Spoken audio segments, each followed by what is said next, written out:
Hey guys, it's Charles from WINDSPIRIT. We're on the Magdalen Islands, and today I want to share you some tips on beach starts.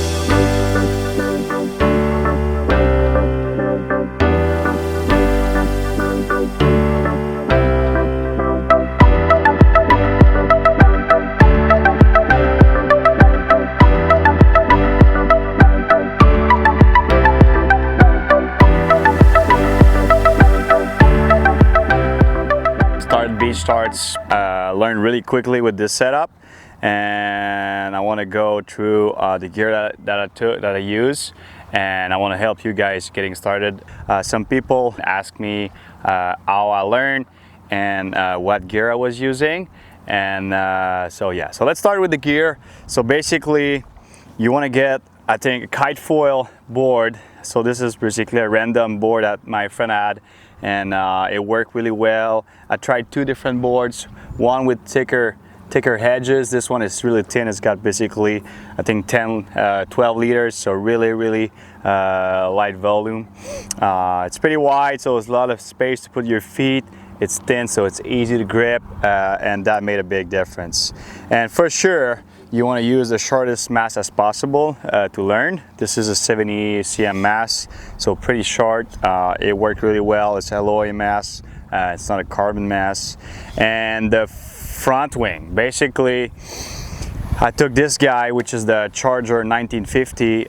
So it's a medium high aspect foil. So it's not too wide. The first thing that I realize is when you're like sidestepping, kind of running with the board, I think that when you're learning, you don't want something too wide.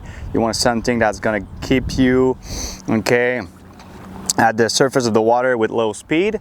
And the Charger 1950 in my mind was like the best foil to learn the beach starts, because it's a medium high aspect, so it's not too wide, easy to run with, and it keeps you up with basically no speed.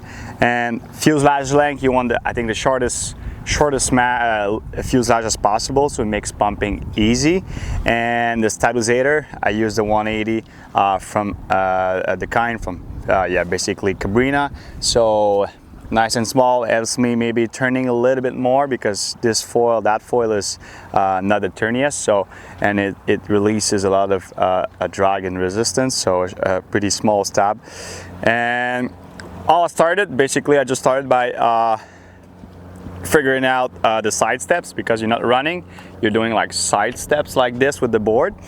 So that was the first thing. First started by doing like maybe 4 side steps, and realized that 2 side steps was just enough and I would get just the same speed. And I just started by figuring out those side steps, and then the next step for me was to jump on the belly, basically on the board, just to fill the glide. And when I got that, I quickly just started like putting the back foot only on the back of the board, and the goal was to keep a constant flight, you know, like with my front end I could get that pressure on the nose to keep the board as flat as possible to eventually put the front foot. So that was the next step. So I did a lot of that, just the back foot, and keeping as much as possible the board flat with the back foot on the board and the front end on the board. And from there I started basically putting both feet, and the goal was not to pump right away. The goal was just to get both feet on the board.